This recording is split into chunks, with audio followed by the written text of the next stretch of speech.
If you hear somebody playing a piano, would you ever ask, is the piano the artist? No. So same thing here. Just because it's a complicated mechanism, it doesn't change the roles.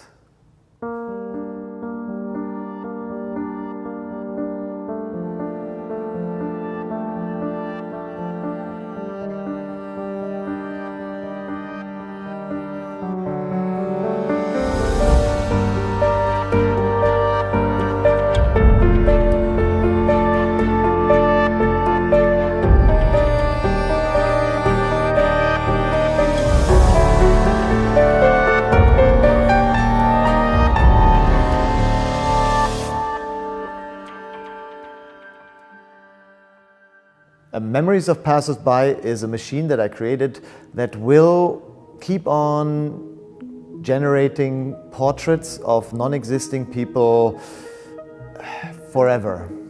And it can do that because it uses a collection of neural networks. And in this case, I used portraits painted by the great masters from Western European art history.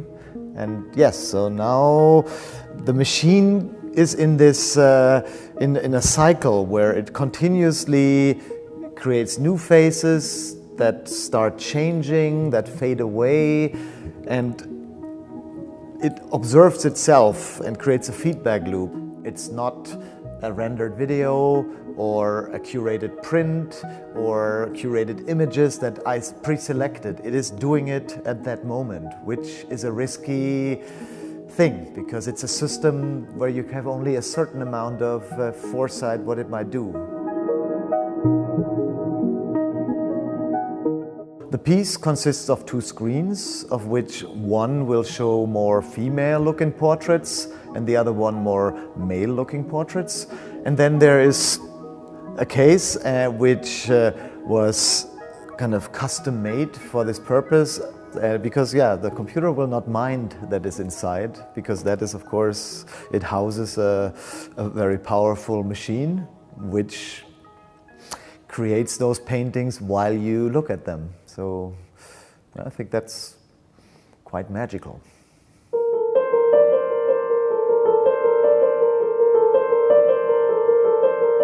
A typewriter enables somebody to write a book. For me, well, the keyboard enables me to write code.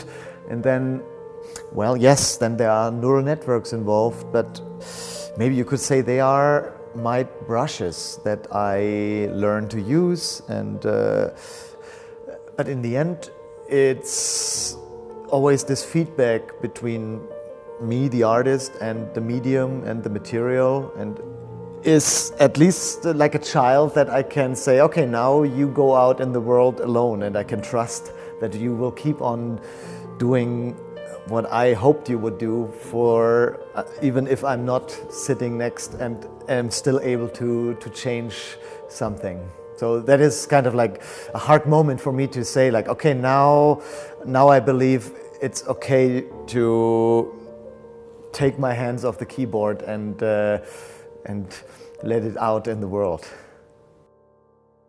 Working with neural networks, in these days, it is actually not so easy to create an image this big. And this is 4K. It took me quite some research and different attempts to actually get it to work at this speed, like at real time and at this size. And well, yeah, not to be bragging, but I don't know many others at this point of time who can do the same.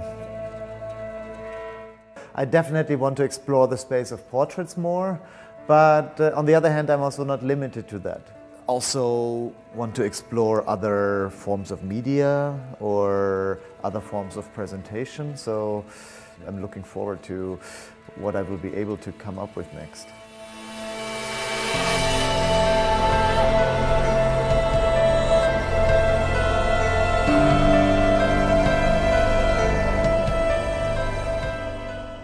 And I think in these ages where, like, yeah, we have so much information is coming down onto us, like where you can save everything and you can undo and you can copy paste. But no, this thing does not allow that.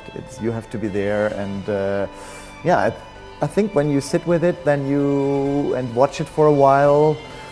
Well, I hope that people can start appreciating this or get this feeling that I get when I watch it.